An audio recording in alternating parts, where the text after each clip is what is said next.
നിങ്ങൾ Prometric, DHA, HAAD, NHRA, MOH എന്നീ nursing licensing എക്സാമിന് വേണ്ടി പ്രിപ്പയർ ചെയ്യുന്നവരാണോ?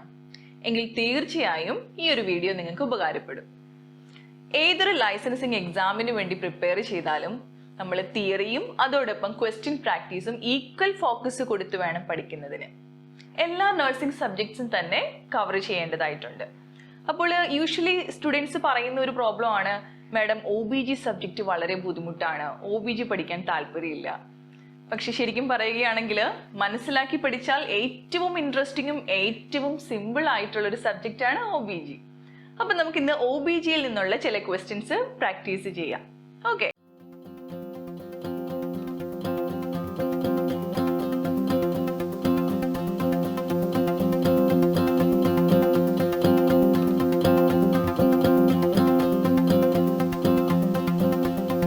ഓക്കെ, നമുക്ക് ഫസ്റ്റ് ക്വസ്റ്റ്യൻ നോക്കാം. OBGയിലെ first question. A woman at 30 weeks gestational age is admitted to the antenatal ward with premature rupture of the membrane. The nurse administered dexamethasone to her according to doctor's prescription. She asked, what is the function of this drug? Which of the following is the best answer by the nurse? ഇതാണ് question. നമുക്ക് ഒന്നുകൂടി question ഒന്ന് ശരിക്കും read ചെയ്യാം. ഇവിടെ പറഞ്ഞിരിക്കുന്നത് a woman at 30 weeks gestational age. 30 weeks ആയതേ ഉള്ളൂ, but she is admitted to the hospital. അപ്പൊ 30 ആഴ്ച ആയതേ ഉള്ളൂ. നമുക്കറിയാം 37 weeks കഴിഞ്ഞാലാണ് ടേം എന്ന് പറയാൻ പറ്റുള്ളൂ. 37 weeksന് മുമ്പിലുള്ളതെല്ലാം പ്രീ ടേം ആണ്. അപ്പോൾ ഇവർ എന്തിനാണ് അഡ്മിറ്റ് ആയത്? With premature rupture of the membrane. Membrane rupture ആയി, പ്രിമച്വർ റപ്ചർ ആണ്. പ്രിമച്വർ റപ്ചർ എന്ന് പറയുന്നത് ഈ നമ്മുടെ അമ്നിയോട്ടിക് സാക് ലേബറിന് മുമ്പേ റപ്ചർ ആകുന്ന സിറ്റുവേഷൻ. യൂഷ്വലി ഈ ഒരു അമ്നിയോട്ടിക് സാക് ബ്രേക്ക് ആകുന്നത് ലേബർ സ്റ്റാർട്ട് ചെയ്ത് കഴിയുമ്പോഴാണ്. ഏകദേശം സെർവിക്സ് ഒരു 5 centimeter ഒക്കെ ഡയലേറ്റ് ആകുമ്പോഴാണ് റപ്ചർ ആകേണ്ടത് മെംബ്രെയിൻ. പക്ഷേ ലേബർ തുടങ്ങുന്നതിന് മുമ്പേ റപ്ചർ ആകുന്ന സിറ്റുവേഷന് premature rupture of the membrane എന്ന് പറയും. ഇനി ഇങ്ങനെ മെംബ്രെയിൻ നേരത്തെ റപ്ചർ ആയി കഴിയുമ്പോൾ അവിടെ വരാവുന്ന ഒരു പ്രോബ്ലം ആണ് പെട്ടെന്ന് തന്നെ ഡെലിവറി നടക്കാം. അപ്പോൾ ഇവര് 30 ആഴ്ച ആയതേ ഉള്ളൂ, പക്ഷേ ഒരു പ്രീ ടൈം ഡെലിവറി നടക്കാനുള്ള ചാൻസ് ഇവിടെ കാണുന്നുണ്ട്. കാരണം മെംബ്രെയിൻ റപ്ചർ ആയി. ഓക്കെ, അത്രയും നമുക്ക് ക്ലിയർ ആയി. അടുത്തത്, the nurse administered ഡെക്സാമെഥാസോൺ to her. അപ്പോൾ ഈ ഒരു വുമണിന് ഡെക്സാമെഥാസോൺ ഇഞ്ചക്ഷൻ കൊടുത്തു. അപ്പൊ അവര് ചോദിക്കുകയാണ്, ആ മദർ ചോദിക്കുകയാണ്, what is the function of this drug? അപ്പോൾ ഇതിന് നേഴ്സ് എന്ത് റിപ്ലൈ ആണ് കൊടുക്കേണ്ടത്? അപ്പൊ സിംപ്ലി പറയുകയാണെങ്കിൽ ഡെക്സാമെഥാസോണിന്റെ ആക്ഷൻ എന്താണ് ഈ ഒരു സിറ്റുവേഷനിൽ? അതാണ് ക്വസ്റ്റ്യൻ. നമുക്ക് കിട്ടുന്ന ക്വസ്റ്റ്യൻസ് കൂടുതലും ഇങ്ങനെ ഒരു സെനാരിയോ വെച്ചിട്ടായിരിക്കും. നമ്മളിത് ക്ലിയർ ആയിട്ട് വായിക്കേണ്ടതുണ്ട്. എന്നാൽ മാത്രമാണ് എന്താണ് ക്വസ്റ്റ്യൻ എന്ന് മനസ്സിലാക്കി എടുക്കാൻ പറ്റുള്ളൂ. ഇനി ആൻസേഴ്സ് 4 ഓപ്ഷൻസ് ആണ് തന്നിരിക്കുന്നത്. ഈ ഓപ്ഷൻസിലേക്ക് പോകുന്നതിന് മുമ്പ് നമ്മള് ഫീറ്റസിന്റെ ലങ്സിനെ പറ്റി അറിഞ്ഞിരിക്കണം. എന്നാൽ മാത്രമാണ് ഈ ഒരു ക്വസ്റ്റ്യൻ ആൻസർ ചെയ്യാൻ പറ്റുള്ളൂ. കുറച്ച് ബാക്ക്ഗ്രൗണ്ട് തിയററ്റിക്കൽ നോളജ് ഇവിടെ ആവശ്യമായിട്ടുണ്ട്. അപ്പൊ ഞാനത് ഒന്ന് ജസ്റ്റ് ബ്രീഫ്ലി പറഞ്ഞു തരാം. ഇത് ഫീറ്റസിന്റെ ലങ്സിന്റെ ഒരു അനാറ്റമിയാണ്. ഓക്കെ, അപ്പൊ നമുക്ക് ഇവിടെ ട്രക്കിയ ഉണ്ട്. ട്രക്കിയ പിന്നെ റൈറ്റ് ആൻഡ് ലെഫ്റ്റ് ബ്രോങ്കൈ ആയിട്ട് ഡിവൈഡ് ചെയ്യുന്നു. പിന്നെ ഫൈനലി ആൽവിയോളായി. ഈ കാണുന്ന ഗ്രേപ്പ് ലൈക്ക് സ്ട്രക്ചറിന് ആൽവിയോളായി എന്ന് പറയും.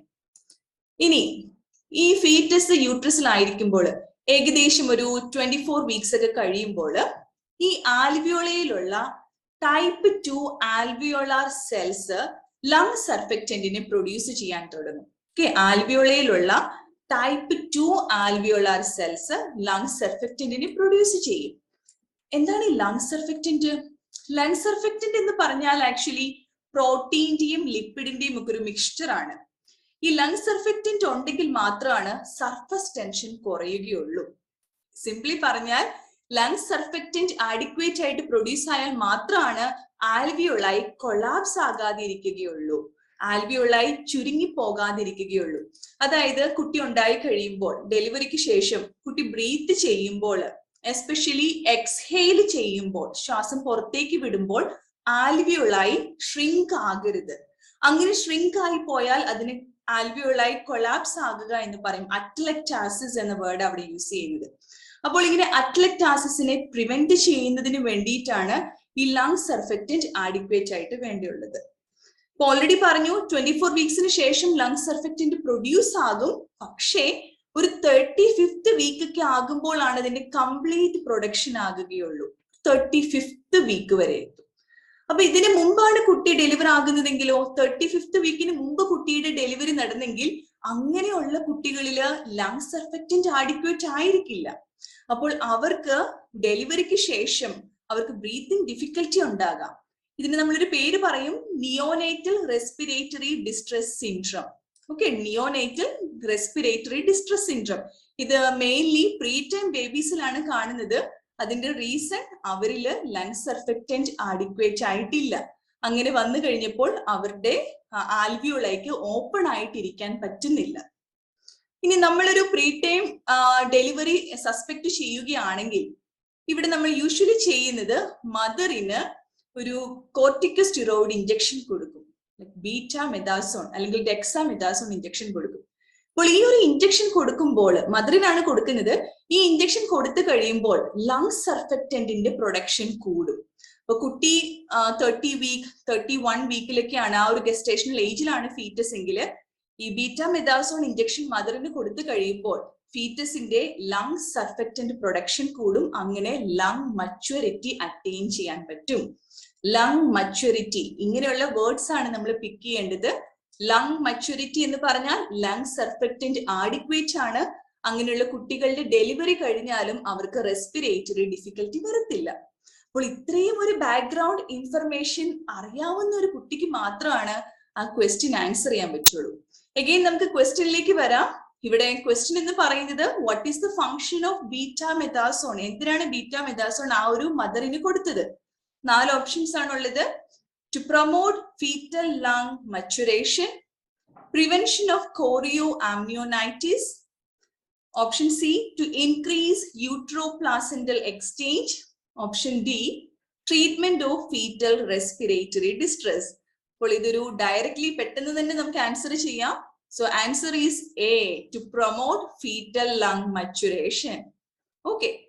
അപ്പോൾ ഇങ്ങനെ ഒരു ക്വസ്റ്റ്യൻ വന്നു കഴിഞ്ഞാൽ അതിന് ആൻസർ ചെയ്യണമെന്നുണ്ടെങ്കിൽ നമുക്ക് എന്താണ് dexamethasone, what is the action of dexamethasone, എന്തുകൊണ്ടാണ് പ്രീ ടൈം ബേബീസിന് കൊടുക്കുന്നത്, എങ്ങനെയുള്ളവർക്കാണ്, എങ്ങനെയുള്ള മദേഴ്സിനാണ് ഇത് കൊടുക്കേണ്ടി വരിക, ഇങ്ങനെയുള്ള കുറച്ച് informations അറിയേണ്ടതായിട്ടുണ്ട്.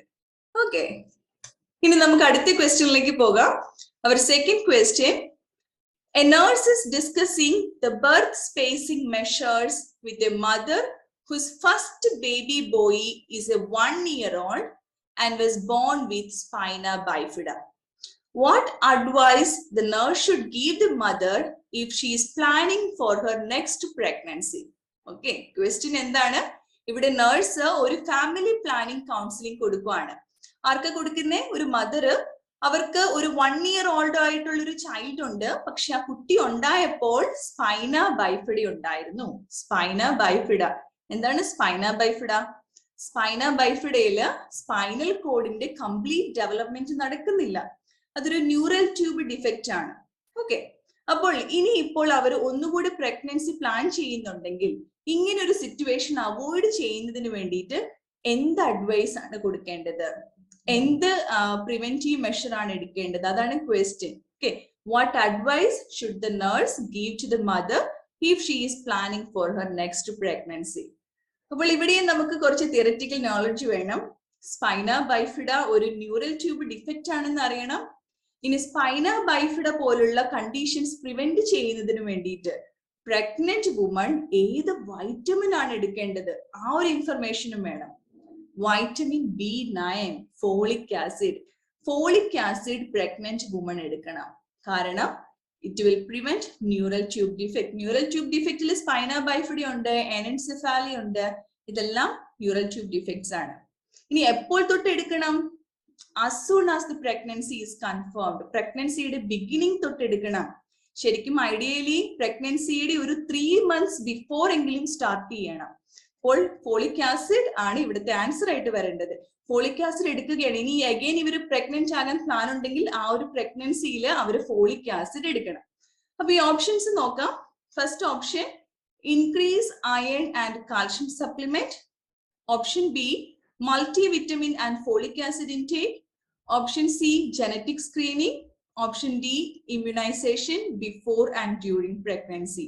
So here the option is option B. Okay, adum oru theoretical question aanu. Moving on to the third question. Okay. A pregnant woman has visited the antenatal clinic. Her last menstrual date was on 10th August this year. Okay, last menstrual date. LMP ആണ് പറയുന്നത് 10th August this year. Her menstrual cycle was regular at 28 days. What is the expected date of delivery? ഇവിടെ question simple ആണ്. ഇവിടെ ചോദിച്ചിരിക്കുന്നത് EDD, expected date of delivery കണ്ടുപിടിക്കണം. അപ്പൊ നമുക്ക് ഇവിടെ ക്വസ്റ്റ്യനിൽ LMP തന്നിട്ടുണ്ട്. അത് 10th August this year ആണ്. അപ്പോൾ ഇത് കണ്ടുപിടിക്കുന്നതിന് ഒരു ഫോർമുല ഉണ്ട് അല്ലെ. നമ്മൾ കണ്ടുപിടിക്കുന്നത് ഫസ്റ്റ് ഡേ ഓഫ് LMPയുടെ കൂടെ 9 months ആഡ് ചെയ്യും, അതിന്റെ കൂടെ 7 days കൂടി ആഡ് ചെയ്യും. So EDD is first day of LMP plus 9 months plus 7 days. അപ്പൊ നമ്മുടെ ക്വസ്റ്റ്യനിലെ LMP പറഞ്ഞിരിക്കുന്നത് 10th August ആണ്. ഇതിന്റെ കൂടെ നമുക്ക് 9 months ആഡ് ചെയ്യണം. അപ്പൊ നോക്കുക, സെപ്റ്റംബർ, ഒക്ടോബർ, നവംബർ, ഡിസംബർ, ജനുവരി, February, March, April, May.